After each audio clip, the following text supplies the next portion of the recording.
Welcome to ThriveChurch. My name is Pastor Sheldon, and I'm the lead pastor of this church. We're so glad that you're here worshiping with us this morning. And we are a church. Our mission is to lead people to become life-giving followers of Jesus. And that's really what we're trying to do here today. Today is just a special day as we are celebrating my wife's 30th birthday this year. And sweetheart, I love and appreciate you so much.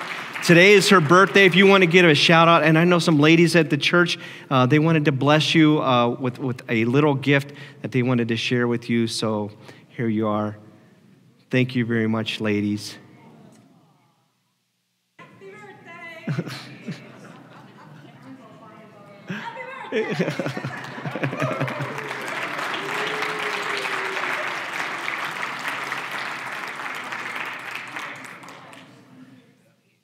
You know, one of my favorite parts about this is I had nothing to do with it. And I mean that with all sincerity. That just tells me that this is a church of honor. And that is just, it is so much appreciated when you bless the pastor's wife. Sweetheart, happy birthday. Happy birthday. I believe it's Doreen's birthday as well. Doreen, stand up in the back. Stand up. Will you be sure to give her a great big hug and squeeze? Yeah. So remember, it's Michelle's 30th birthday. Man, you look great for 30. So, all right, before I get into any trouble here, we're going to talk about marriage today. We're in a closer series on relationships, and we have been talking, and by the way, if you follow along in your sermon notes, you will get so much more, especially if you are a married couple, you need to have today's sermon notes, all right? If you're thinking about getting married, you need to have today's sermon notes. There's some good information here, but we've been talking about relationships, and we started talking about the importance of friends.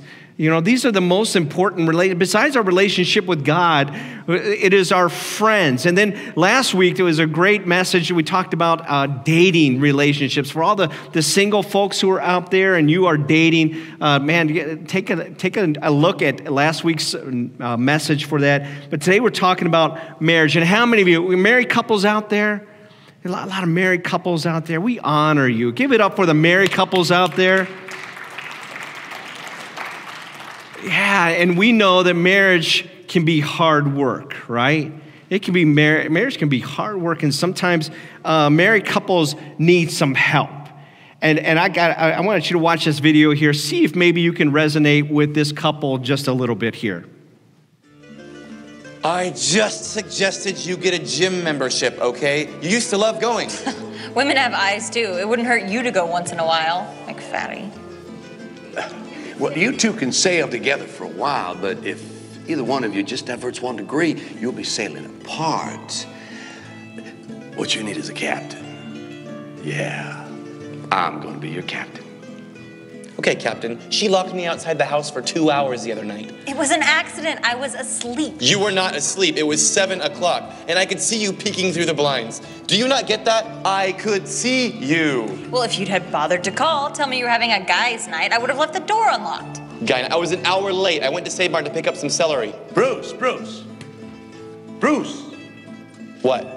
Whatever she says is always right, even if it isn't. You know what I mean?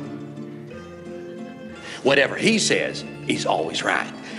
Amen. You wanted to come to him. Listen. Men need to lead well. Yeah, but trying to lead her is like trying to lead a camel through the eye of a needle. You know what I'm saying? Oh, so now I'm a camel. If we're judging by the way you chew, then yeah. Hold it. Let's get some perspective here. The needle that we're talking about refers to a gate in Jerusalem, which, by the way, is very difficult to get a camel through, but it can be done. There is hope. It can be done.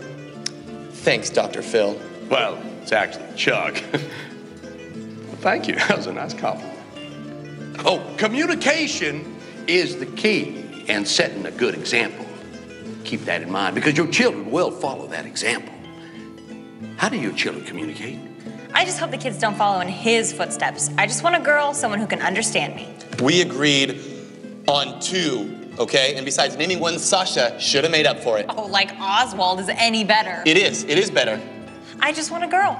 We'll get a doll, okay? I'm done with kids. 2 is a great number. 2 is biblical. I mean, what would have happened if there had been 3 rhinos on the ark?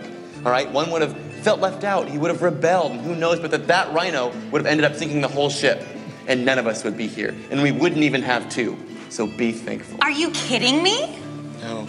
Well, if you want to have 3, you folks had better get doing some whoopee. Yeah. Let me ask you 2 questions. How's your sex life? Sex life? That's an oxymoron in our home. Oh, yeah, looks like time's up for this week, kids. Great. We've spent all our time reacting instead of responding. Okay, big words, huh? Kiss up. Hey, good things come out of bad situations. I mean, where would Celine Dion be if the Titanic hadn't sunk? Give a drift? Look, can you tell her that I just want her to exercise so she can get rid of some of her pent-up aggression? Can you tell him his favorite exercise won't be happening for a long time? Do you want me to pay? Don't tell me that. Don't tell me that. I'm tired of hearing that. Can anybody relate to any of that going on there? Those conversations. You know, I think a lot of married couples, they struggle because they don't know what they don't know. Let me say that one more time. I think a lot of married couples struggle because they don't know what they don't know. Years ago, I think I was in that. I know I was in that place where I did not know what I didn't know. And somebody had introduced us to this book called Love and Respect. Love and Respect. Anybody ever heard of this book before? By Dr. Emerson Eggerichs. And I'm telling you that just the whole title just really brings about the reality of the issue. You see, the premise of this book, the foundation of our marriage, for those who are married, the foundation of marriage is love, right? It is love. The only problem is men look at love different than women. In other words, the definition is different. So a woman's view of love means to be cherished, okay? Men, cherish means to have a high value and regard for something, so to take care of it with great detail. Man, we understand what it means to cherish something. Our job, our car, our fishing gear, our snowmobile, our deer hunting stand. We understand what it means to take care of something, to have high value for it. And so, men, we view love as this, to be respected. Oxford Dictionary says this: to be respect means to admire someone or something deeply as a result of their abilities, qualities, or achievements. So here's the whole premise from this book. How many of you show your kids Walt Disney movies? We have seen Walt Disney movies. Here's the whole premise in a Walt Disney movie. So you have this handsome prince, and you have this beautiful princess. And so he comes into town riding on his stallion, and he notices the beautiful princess. And his heart is just taken for her. She's so beautiful. She must be mine. And she is captivated by his strength. And she just, oh, wow, how could I have a man like that? And then in comes that evil villain, right? The evil villain, and he comes and he sweeps the beautiful princess away. And what does the handsome prince do? Oh, he becomes enraged, and he's going to do that. And he will sacrifice his life to rescue her, right? Right? How many of you, it sounds like your dating life. I'm describing your dating life there a little bit. And then he comes in and he has a sword fight, and he conquers the evil villain, and he rescues her. Why? Because he cherishes her. He would give up his life for her, and she respects his strength and his ability, and they live happily ever after.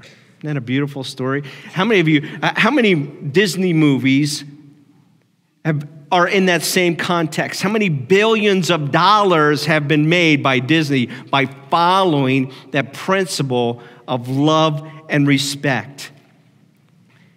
So like the couples in this video, though, each was having a hard time loving that other person with love and respect.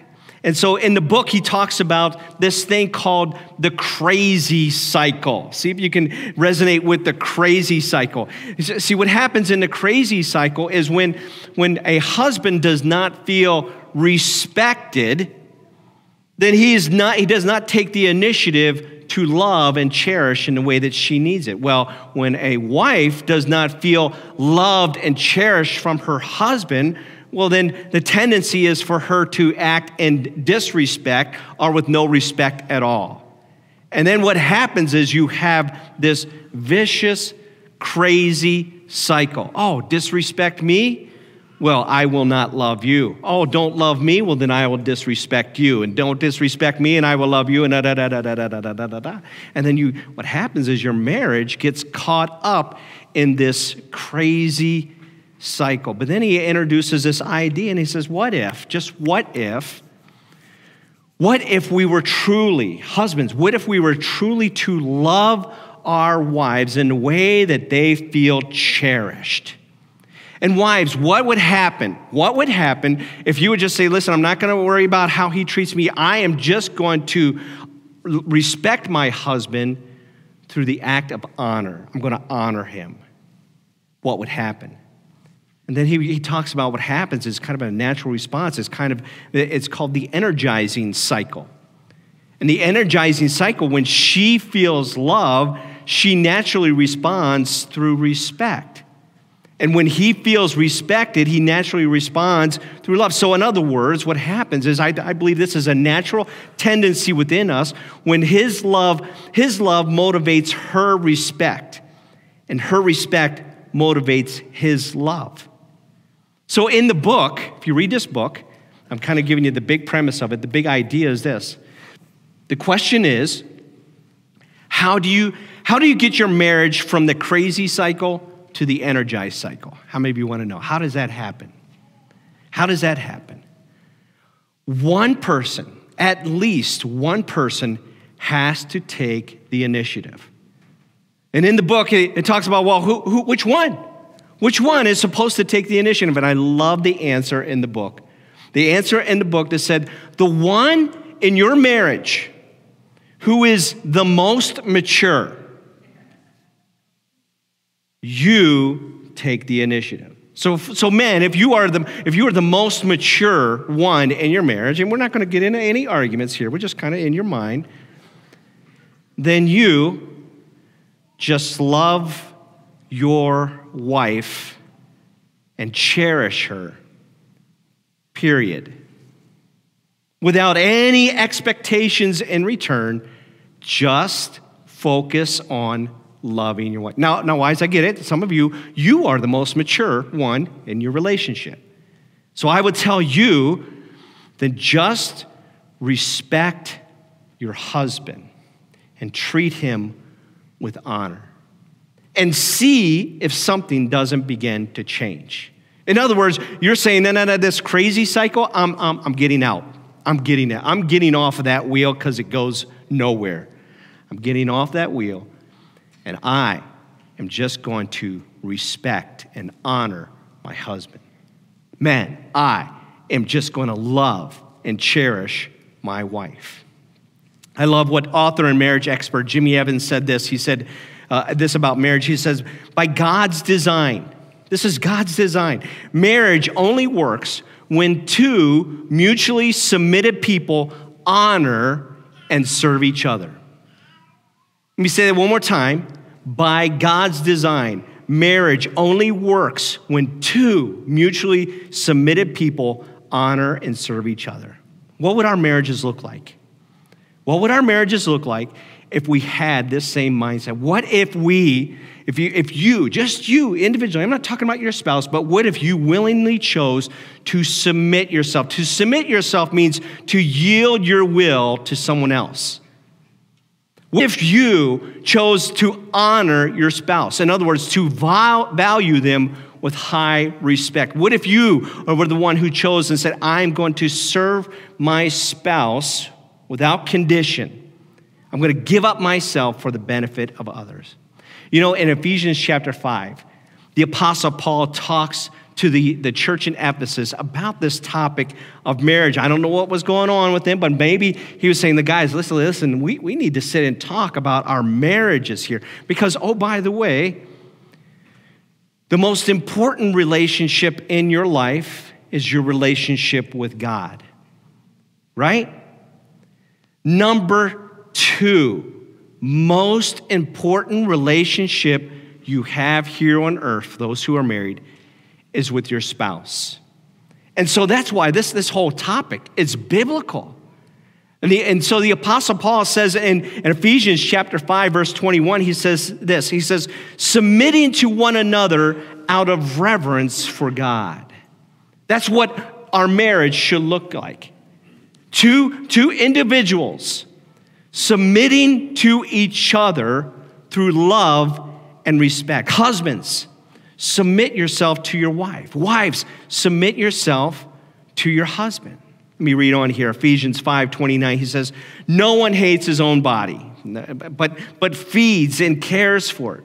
So just as Christ cares for the church, and we are members of his body, as the scripture says, a man leaves his father and mother and is joined to his wife, and the two, I love this imagery here, catch this imagery, and the two are united into one. The picture of marriage. That's what Paul just gave us, the picture of marriage. And you see this all throughout Scripture. You see that same imagery. Two individuals. God has called them to come together as one. And he says this is a great mystery, but it is an illustration of the way Christ and the church are one. So again, I say, each man should love his wife as he loves himself. And the wife must respect her husband. I love this. I love this imagery. You know, one of the most important ways that we submit to each other is through being intentional about meeting each other's emotional needs. So did you know that each and every one of us, we have inherently, we're created with emotional needs. For instance, we have all of us, every person in this room, we have the emotional need for acceptance. We have the emotional need for identity. And I hope to talk about these things in the future. But we have the emotional need for security and for purpose. Well, just as we as individuals, we have these needs, but in marriage, we also have emotional needs, and we are called to invest into each other in these emotional needs. It's kind of like a bank account.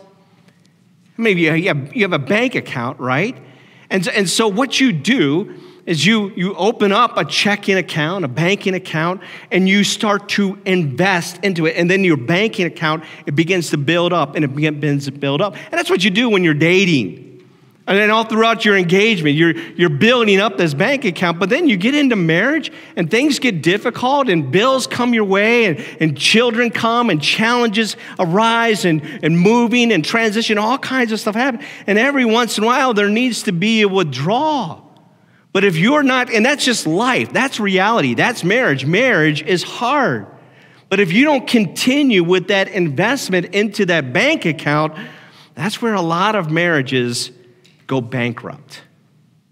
Don't let that happen to you. We are called, men, we are called to invest into our wives. Wives, you are called to invest into your husbands. And so, again, as I talk about this book, when it was introduced to me, I had no idea that my wife had these emotional needs and that I was called to invest in her. So I want to talk about that here in this message here, meeting your spouse's emotional needs. And I want to talk to the wives first. Can I just do that? I want to talk to the wives, and I want to talk about your husband's needs. Listen to what Paul says here, Ephesians 5:22, and this is from the paraphrase version of the Message Bible. So it says here, wives, understand and support your husbands in ways that show your support for Christ.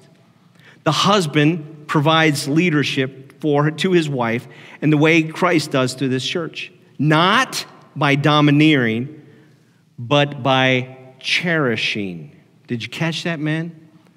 We're called to be spiritual leaders. And the best way to be the leader in your house is not by dominating and demanding. Guys, listen to me, if you have to demand leadership in your house, you're not the leader. If you have to demand it, you're not the leader. But we earn it, and we earn that right to lead through cherishing. So just as the church submits to Christ as he exercises such leadership, wives should likewise submit to their husbands. Now, I want you to know, I believe in marriage, I believe what Paul's talking about. He's talking about mutual submission. But let me talk to the guys here for just a second.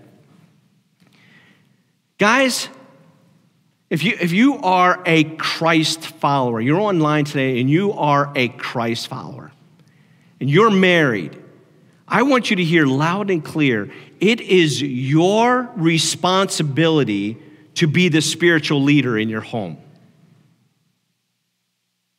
Why is it so quiet in here? Men, it is our responsibility to be the spiritual leader in our home. Yeah, somebody said this, your wife feels most secure when you are the spiritual leader in your home. So I just believe this is what we're supposed to do, men. We're supposed to not only earn that respect, we're supposed to lead with respect. We earn the respect by just being in a relationship with God.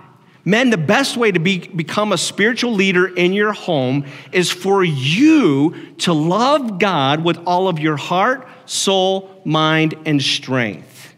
Because when you love God, it has a direct effect on how you treat your wife. So, man, if you want to be the spiritual leader in your home, fall in love with Jesus. Fall in love with Jesus. And then we become the servant leader that God has called us to be. So we're going to earn the respect, and then we're going to lead with respect. Man, I want to challenge you. You be the one who goes and tucks your children in at bed at night, and you are the one who's praying with them, and you're reading scripture to them. You are the one who is taking the initiative. We are getting our kids into church on Sunday morning. We are getting our kids into the children's program at church on Wednesday nights. We are getting ourselves into a life group. I know of a life group that's meeting in the church right now, and they meet in each other's homes. To me, that person is being a spiritual leader in his home. You know how I know he's being a spiritual leader in his home? Because as these couples are gathering together to do life group, you know what their kids are doing? It's one of those life groups with a lot of kids. They are in the other room, and they are doing life group together. And they are seeking counsel. And mom and dad didn't initiate that. The kids were following mom and dad's example. And that's what our kids do. But man, let's be the leaders in that. I want you, man, I challenge you, pray blessings and favor all of your wife every day. Take the initiative in this area. Let's get back to the wives. Let's talk to them. Emerson Eggerichs, the author of this book, says, unconditional respect for a man is as powerful to a husband as unconditional love is to our wife. Women, wives, this is how men spell love, respect. Men are built this way. It's not an ego thing. It's not some egotistical thing. Men are built to feel love through respect. Let me define respect one more time. To admire someone or something deeply as a result of their abilities, qualities, or achievements. I mean, remember the handsome prince? He's so brave. He's so strong. He's so courageous. That's Michelle when she talks to me sometimes. So brave, strong. She sounds like Batwoman. So brave, strong, courageous. Let me give you a few examples here. Wives, your husband feels respected when you care for his honor. When you care for his honor. Showing honor is important to men. When you honor somebody, that means you are holding them in respect or esteem to show respect for them. So last night, and some of you have commented to me, I'm the chaplain for the fire department, and we went to a banquet, the first annual fire banquet last night, and it was an awards banquet. And I was just excited to be there, and we were having a nice time with everybody. And so they were reading off the names of people and what they had done. And so all of a sudden they started talking about the chaplain of the fire department. And I'm like, that's me. And they started to talk about something that had happened on a fire scene, and I was able to help out. And I didn't see it coming. I didn't expect it. But I felt honored. I've only been working with the department for just over a year, and I felt honored. You know what I felt? I felt loved and accepted by these men and women who serve in the fire department. I felt honored. I almost got a little tear, a little emotional there. I didn't see that coming, because that's how we're built. Ladies, that's how we're built, right? We don't need a whole lot of accolades, but honor and respect are so important. So wives, you care for his honor when you admire him. When you say things like, I respect your servant leaders. Sometimes it's just male talk. I love how you father our children. I'm so grateful for your spiritual leadership in the home. You call it out what you want to see. You call out the things that maybe even in just small ways you begin to call it out. Invest in your husband's love language. And notice here, I have the website for 5 love languages. That's a whole nother topic. But find out, each of us has a love language. Discover what your spouse's love language is, and then love him in an honorable way in that love language. Does that make sense? And that's a whole nother sermon, but I encourage you, couples, go to this website, take a quick test, discover what your love language is, go on a date, and talk about each other's love languages. That's another message. Wives, let me say this. One of the quickest ways to disrespect a man is to correct him in public, even when he's wrong. Even when he is exaggerating. Even when he doesn't know what he's talking about. Because that's what we do.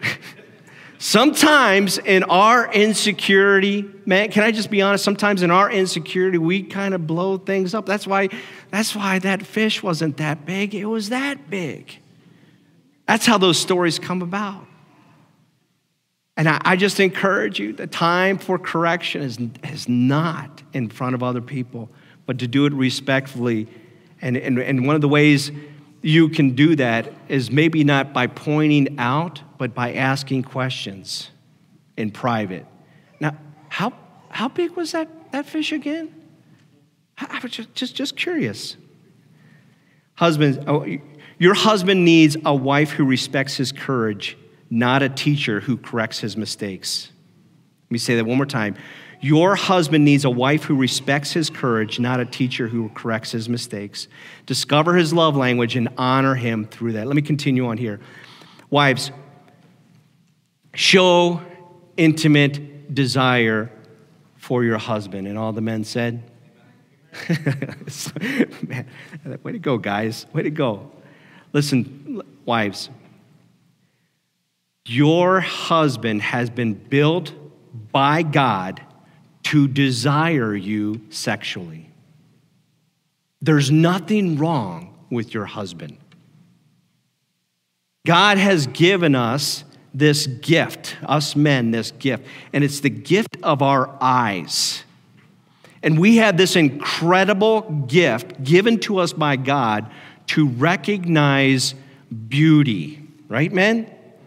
And that's why we chose you, because we love the beauty that we see in you. Let your husband see the beauty that God has created in you. Let your husband enjoy the beauty that is within you. And this is one of those things that you guys need to talk about. I'm going to talk about that here in just a few moments, but that's something that needs to be talked about and communicated. But you want to know one of the biggest issues that married couples will talk about is this issue. Talk about it. But I will tell you this, ladies. We know that in our country, in the world, there is an issue. There's a pornography problem. And it's not so much, there's the visual, but there's also the message that is being communicated that is very luring for men. And oftentimes, the message that is being communicated in that pornography is, here is this woman who desires me. That's the fantasy. That's the mindset. And that is something that is built within men by God. It is not dirty until it has been drugged through the dirt. But understand and respect that desire that has been put within men and help him through that. Number 3, participate in what he's doing. Men desire companionship. So I did a lot of study on this. Again, you kind of look on the top 10 things men wish that their wives knew about them, and you see kind of a continuation of a lot of these things. And one of the biggest ones that I saw continuously is this need for companionship. So men, one of the biggest needs men have is that when you appreciate their interest and you engage with them in that interest, when you enjoy taking part in those events. For instance, I know my beautiful wife has probably zero desire to watch football, okay? At least it started that way, but yet she sits down with me. And I get so excited, and we cheer together, and we do like fist bumps together, like on great plays, and like it's just like I just like enjoy that so much. And she'll put on a Packer jersey, and we'll go down in our basement and watch the game together, and it's just like, because that's my thing. And so what she does is she engages in my thing, knowing that it's my thing. And she has even bought like tickets to games that she knows that I would enjoy. And we go and we enjoy our time together. Our husbands, we enjoy that. And ladies, I want you to know there's a turnaround here. Not everybody knows where this place is, what this thing that I'm about to say here, know that it exists. But some of you, I'm going to get points for it. I have even went out of the way to go to this place called Magnolia. I have zero interest in Magnolia, but she does, and all of a sudden now I have 100% interest in Magnolia and antique stores and the such. Balance. Let me continue on here. Number 4, wives, express your affirmation for him. I don't understand this, but if we were to turn on the television screen right now, we would probably be bombarded with a commercial. And here's the premise of that commercial. There will be a husband, and there will be a wife, and there will be some children. And the husband will say or do something that it makes him look like a complete idiot. And the message of the commercial is, that man is an idiot. Doesn't it seem to be repetitive with that whole commercial idea? And then you turn on a television show, and the husband is an idiot. That's the message. And so here's the deal. If you begin to tell someone, or if you give them that impression long enough, guess what they'll turn into? Instead, wives, I want to encourage you, be your husband's greatest cheerleader. Be your husband's greatest advocate. Express your affirmation for him. Be proud of him. Cheer on his successes, whether in business or in sports, whatever it is. Cheer him on. Listen, men, wives, listen to me. Your husband is longing for your approval. Man, I remember playing sports and having a girlfriend up in the stands, and like I'm doing like my wrestling thing, and I'm looking, is she looking at me? And we're just built that way. We want your approval.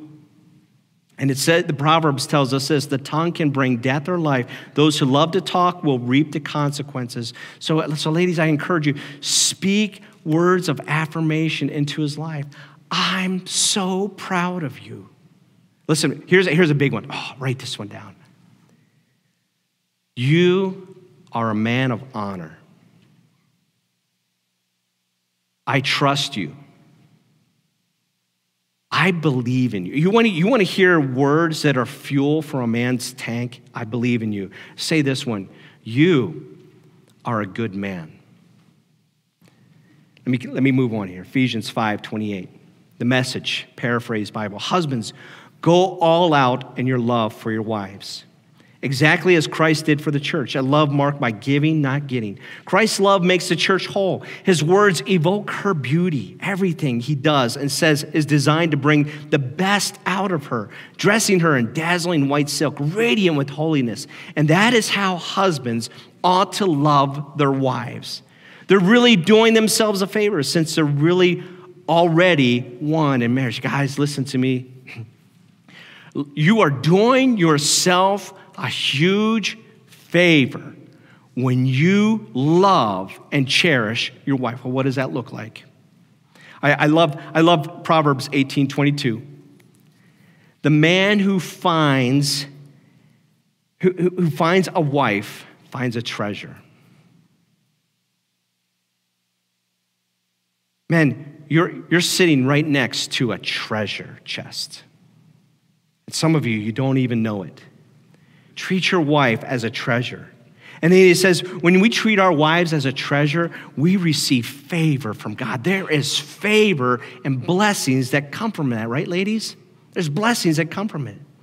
So men, cherish your wife by treasuring her more than anything or anyone in the world. And I'm going to tell you, there was a season in our marriage where we needed to step down from pastoring a church. I was pastoring a church for 12 years.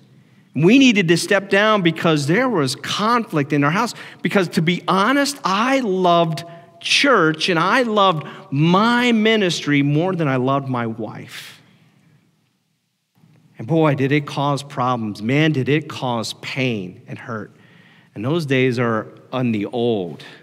All things are new. So husbands, your wife, how do we love our wives? Your wife feels loved when you care for her heart. Care for her. Men, your wife's biggest need is security. Security. We are created, listen men, listen. We have been created to protect and provide for our wives. Security. Man, I would tell you this, if your wife is struggling with insecurity, I want to challenge each and every one of us men to look into the mirror and say, how have I contributed to this? How have I contributed? Now, there might be things that are in the past and stuff like that, but how am I contributing to her security? What am I doing to help her feel secure?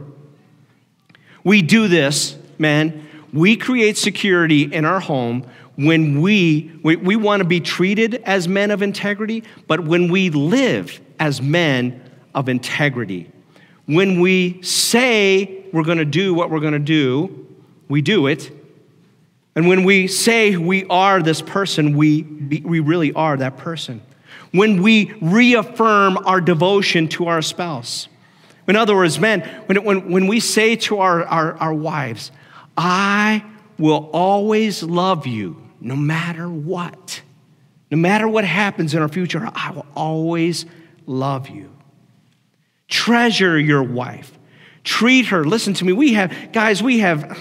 Let's face it, we struggle sometimes with putting away our toys. And we have these things and we have these hobbies, but don't ever let your wife feel like you love that thing more than you love her. Don't let your wife feel like you love your work more than you love your spouse. See your wife as a blessing and treat her as a gift.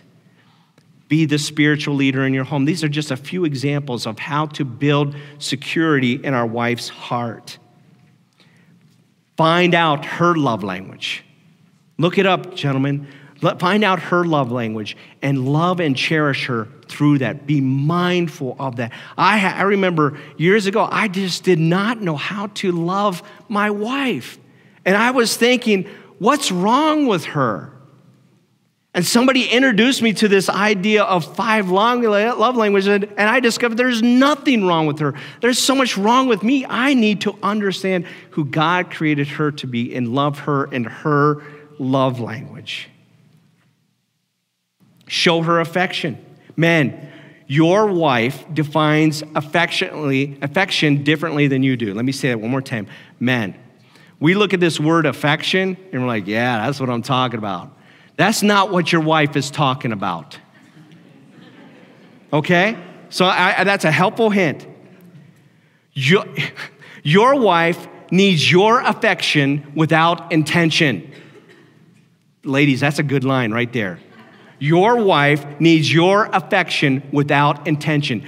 Your wife can smell intention a mile away. They say like, oh, no, I know where you're going with this. No, that's not what they need.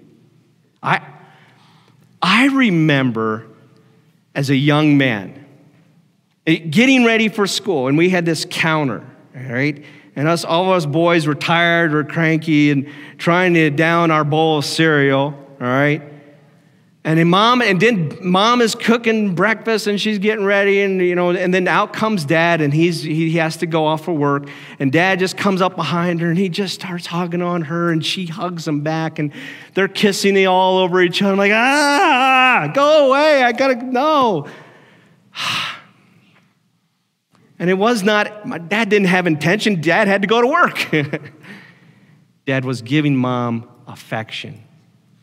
And you have no idea what security that was building in mom, because that sent a message, dad's not leaving me. But it also sent a message to us who just thought that was the most disgusting thing in the entire world. It sent a message to us, dad's not leaving mom. Mom loves dad. Affection. Holding hands in church. When I was talking to you about Michelle and I, we took a break from ministry, from pastoring a church, and we went to this church together. And one of the most needed things that we needed was to sit in church and me put my arm around my wife. I never realized how much I needed that. I never realized how we needed that. Just that simple act of going to church and me putting my arm around my wife brought so much healing into our marriage. I miss those days. Be affectionate. And you do that, men, through your words throughout the day. Reaffirm. Reaffirm how beautiful your wife truly is. Speak it. Affectionate touching is holding each other in church, holding hands. Be romantic, but do it in a way that gives her a reason to want you. Michelle, we talked about this before. We did a sermon series on this a long time ago, and I looked up those notes, and she said, she defined affection as you make an effort to spend time with me, getting to know me, not expecting anything in return. Have open and honest communication with her. Men, your wife needs open and honest communication. Be present. Turn off the distractions. Look her in the eyes and listen. And then when she talks to you and she asks you a question, be honest. Share with her your vulnerabilities, your fears, your worries. Be open. I have a lot to say about this, but Michelle and I, years ago, we went to this marriage conference. And sometimes married couples, you don't know what to talk about. You're like, well, how do you gauge where you're at in your marriage? And so in this marriage session that we went to, they said, okay, in marriage, the 3 biggest things that couples will fight about: finances, communication, and sex. Right? So this is what you do. You go out on a date. You get away. Go to a place that doesn't have a TV, guys. Okay? Say, okay, put your hands behind your back. Say, we're going to talk about communication. On a scale of 1 to 5, how do you think we're doing with communication? 3, 2, 1. And she puts up a 3 as well. Okay, we're 3. All right, so tell me what why did you gauge it a 3? Why did you gauge it a 3? What do you think we could do better for in our communication? All right, finances. All right, 3, 2, 1. Okay, well, you said a 4 and I said a 2. Let's sit and talk about that. But what if we were to just, so you always wonder, how would he talk about our marriage? Well, start right there. Start right there. That was so practical for us. Let me continue on here. Express your appreciation for her. Appreciation for, like, hey, I appreciate you. Like, well, what do you appreciate about them? I appreciate how hard you work. I appreciate all the things that you do around the house. I appreciate all the kind things that you do for me. I appreciated you doing doing the laundry for me. I appreciated you ironing my shirt before we got ready for church. I appreciate those things. Listen to me. Honor her in front of the children. Brag about your wife to other men. In closing here, how many of you ever seen the movie Jerry Maguire? Seen the movie? There's that one scene that everybody talks about. Jerry and his wife are not getting along so well, and he's having kind of a relapse, and he's just like, okay, yeah. And so she's in this meeting, this life group of ladies, and all they're doing is they're bickering about their husbands or their boyfriends or whatever. And he recognizes, I need to win the love of my wife back. So he comes into the room of all these ladies, and he's just making eye contact with his wife. And he's apologizing to her, and I need you in my life. And he looks her in the eyes. How many of you know what I'm talking about? You know where I'm going with this. And he looks at her, and he says, you complete me. And I'm looking around the room, and there's ladies crying right now. You complete. Can I just speak to that for just 1 second here? Couples, beware of that. Because you will never find in your spouse what you can only find in Jesus. Your spouse was never created to complete you. And some of you have been so disappointed in your spouse because you had this, you bought into that lie. My spouse is supposed to complete me, and I don't feel completed. Never intended to. Compliment you, yes. Help you, yes. Become as one, yes. But never meant to complete you, because Paul tells us this in Colossians 2, 9 and 10. For in Christ lives all the fullness of God. All the fullness that you're looking for in a human body. So you also are complete through your union with Christ. It's only through Jesus, only through relationship with Jesus that you will find completeness. When we were younger, I'm closing up right now. When we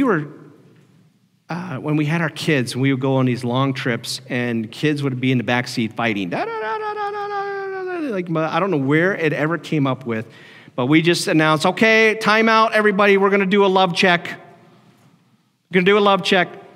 Like, Tyler, you go first. And how did we do it? Tyler, do you love Kristen? Yes. Tyler, you love Dad? Yes. Tyler, do you love Mom? Yes.